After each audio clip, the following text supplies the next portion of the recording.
Welcome to Herald of Grace Apologetics. My name is Jordan once again, and you're probably wondering bakit sobrang passionate namin, zealous kami, and vigilant kami sa pag-expose ng mga false teachers, false prophets, false teachings, exposing fake healers like Joey Teves.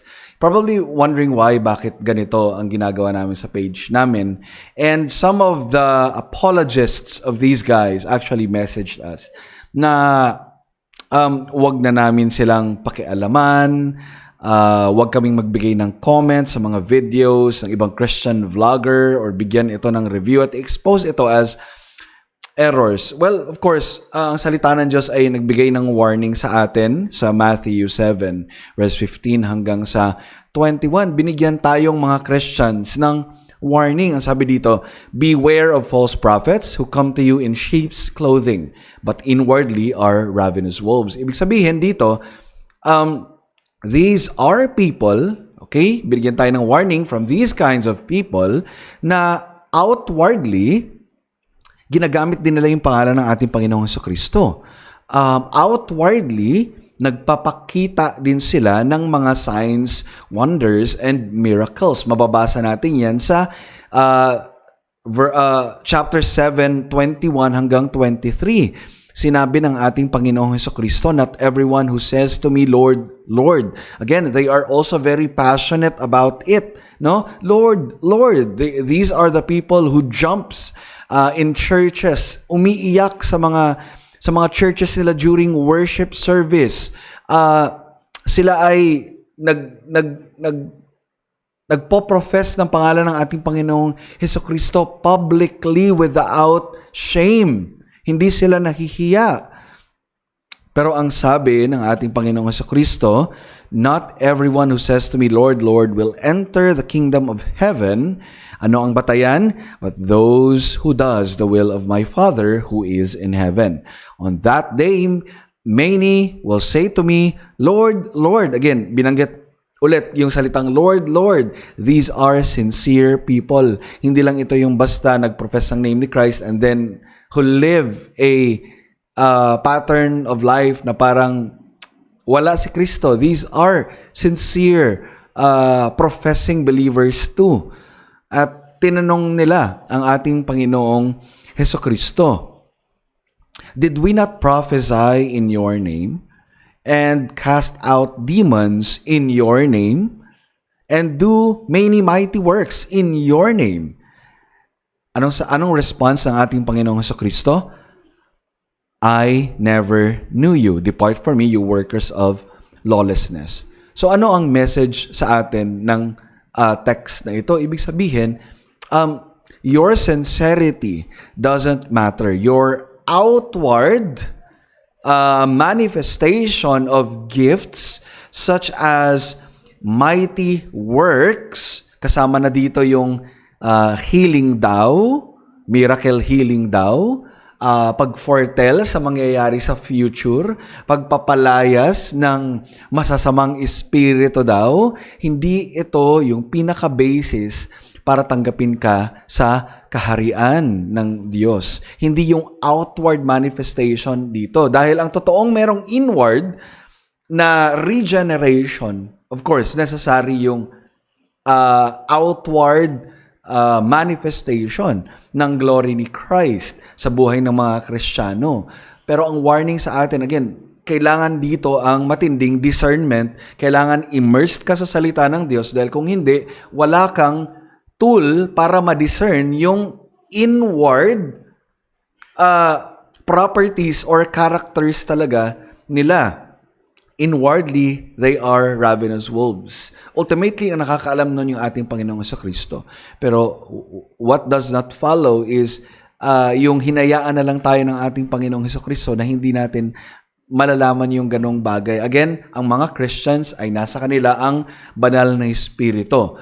Kung nasa sayo ang banal na Espiritu, ikaw mag-aaral ng Scripture, i-immerse mo ang iyong sarili sa pag-aaral ng salita ng Diyos, nang sa ganon mag-mature ka in terms of discernment, makita mo that these practices na ginagawa nila Joey Teves at iba pang nagpapakita ng mga gift of healing daw sa generation natin ngayon, they are false. So sa episode natin ngayon ay meron ulit tayong i-expose na isang healing crusade na ginawa ni Joey Teves na kung saan nag-attempt ulit siyang pagalingin ang isang taong merong skin disease. Okay? Skin disease. Again, it's all hype, it's all manipulation, it's all just emotion. Walang truth talaga na nangyayari dito at wala ring healing na nangyari dito.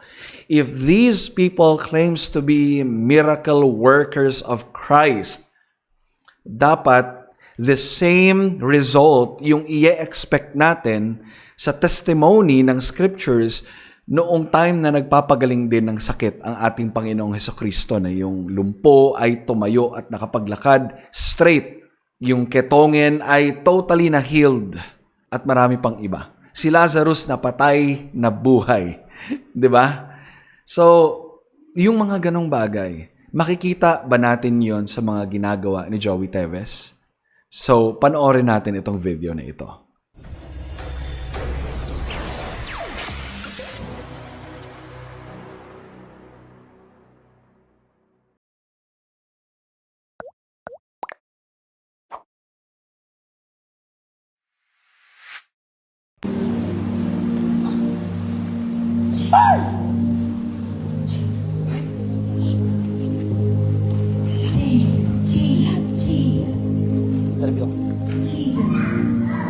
Ang naririnig ko actually na word, hindi Jesus. Cheeses. Cheese. Palaman sa tinapay. Cheeses. Interview. Mighty name of Jesus. Mighty name of Jesus. Out in the mighty name of Jesus. Mighty name of Jesus.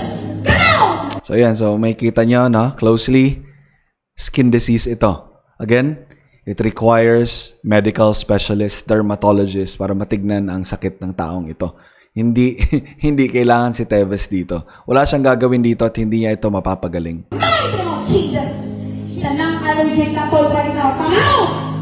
Come out. Mighty name of Jesus. Yung boses ng babae dito parang may pinapagalitan lang na batang makulit, no? Masakit sa tenga. Mighty name of Jesus. Be free. Be free to hear the mighty name of Jesus. Be free to hear the mighty name of Jesus. Ano to? Holy water? Holy way.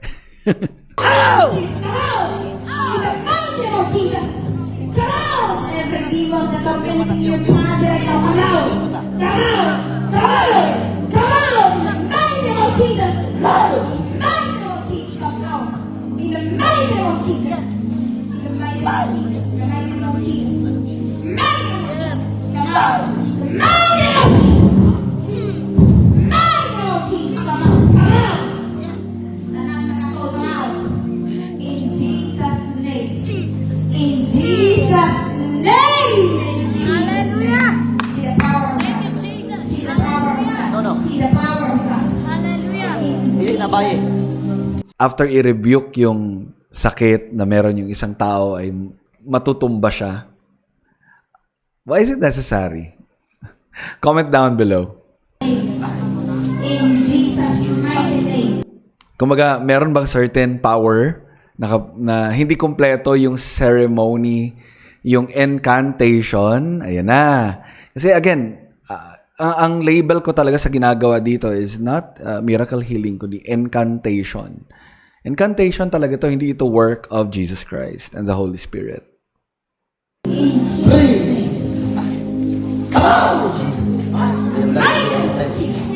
The blood of Jesus. By His stripes you are healed. Pinagi sa dugo sa mga Jesus. Ikaw ang maayo. Pinagi sa dugo sa mga Jesus. Ikaw ang maayo. Yes, yes, yes. Hindi ka sakita niya. Pinagi sa dugo. Dili nila Pinagi sa dugo. Pinagi sa dugo sa mga Jesus. Ikaw ang maayo. Pinagi sa dugo sa mga Jesus. Ikaw ang maayo. In Jesus, by the blood of Jesus, by the stripe of Jesus, free. In Jesus, thank you, Lord. Halitosis nga, no? Lalong hindi makatayo kasi hinipan. Mighty name of Jesus. Thank the Lord. Thank the Lord. Thank you, Lord. Thank the Lord. Thank the Lord. You taste God. You taste God. Thank the Lord. Thank the Lord. Hallelujah. Thank you, Lord. Kingdom. Kingdom. Hallelujah. Thank you, Jesus.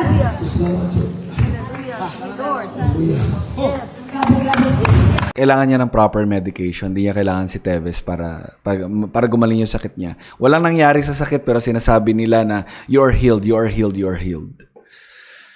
Again, that's mind conditioning. That's not Christianity. May mga abusers na kagaya ni Teves na tinitake advantage yung mga ganitong klaseng tao na hindi aral sa Biblia at walang pera.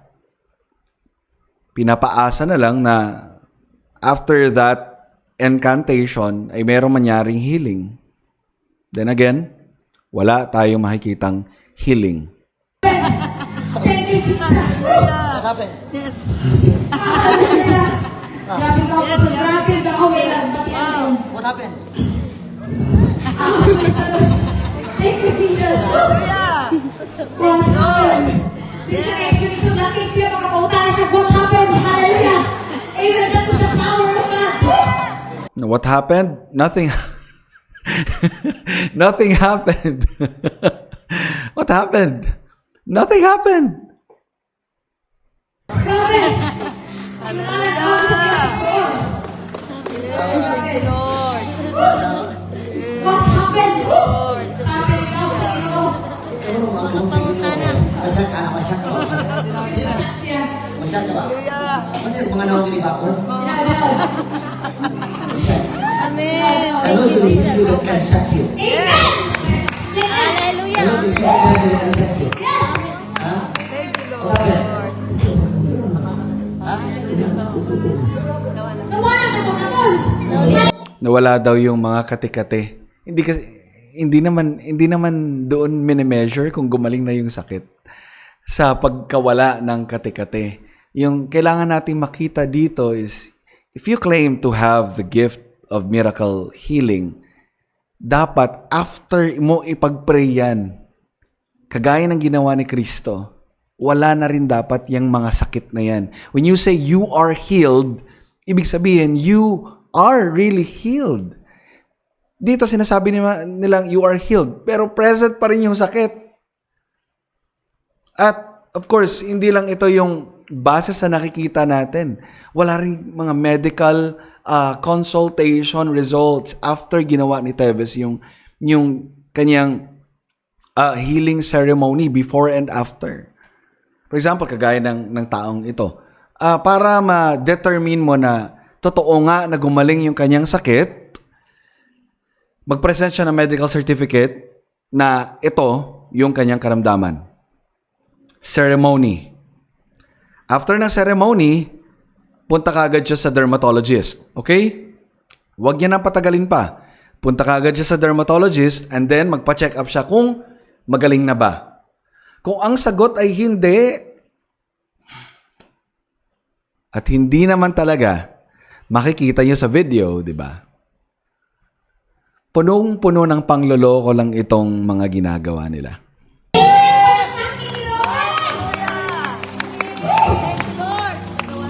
Gaya ka na Jesus. Gaya na karoon. Sinisisi ng Lord. Nagkakot siya sa gawa sa Diyos. Diba? Naunsan kung katol, naunsan. Nawali ka na! Hallelujah. Grabe. Lord, salamat niya, Lord. Salamat, Tawan, Lord. basta-basta. Ang bilis nila ako sa Basta-basta. Imagine na, nakasama ka po sa... Kita niyo yun? May nangyari ba? Nilagyan lang ng tubig, pinahiga, pagtayo, chinek. Di naman gumaling. Fresh pa rin yung sugat. Lalo pa naging fresh kasi binasa. Pero after prayer, nawalan ka ako. Ang ginagawa sa Ginoo. Gaya na kasi Wala, nalayan na. Salamatan Ginoo. Alright, so nakita niyo yung video na wala talagang progress na nangyari. Dinideclare lang nila that you are healed. Giayo ka na sa Ginoo. Niayo ka na sa Ginoo. Pero wala magyuy healing na nahitabo. Walang healing na nangyari. And yeah, this is actually sad. And at the same time, makakaramdam ka ng righteous indignation sa mga ginagawa nito nila Teves dahil number one, they're not doing the will of God. When you say you're doing the will of God, ibig sabihin, ano ba ang dapat na ginagawa mo na tama? Kapag may sakit ka, like skin disease, the will of God, kasama sa inordain niya, yung siyensya, yung mga doctors, they are means para matuklas kung anong sakit mo, doon mo sila dapat dalhin. That's the will of God. Pag meron kang sakit, skin disease, cancer, dadalhin mo kay Joey Teves. That's not the will of God dahil hindi sila yung proper avenue para i-examine yung sakit nila. Again, Matthew 7. I never knew you, you who practice lawlessness. Hindi nyo ginagawa ang will ng Father who is in heaven. Alright, I hope this video helps. And medyo nakakalungkot, medyo may kurot sa puso. But you can actually do something for these people na nangangailangan ng tulong. At mailayo sila sa mga ganitong klaseng tao or tinatawag nating snatching them from the flames. Kailangan nila ng local church. Kailangan nila ng mga true workers of God na nagpo-proclaim ng tamang ebanghelyo para maunawaan nila ang totoong pangangaral ni Kristo. Hindi nila kailangan ang mga tao na kagaya ni Teves. Kailangan nila ang local church para maturuan sila kung paano ang tamang pagbabasa at pag-aaral ng scriptures. So hanggang dito na lang muna. Kita-kita po tayo sa susunod na episode ng Herald of Grace Apologetics. Peace out.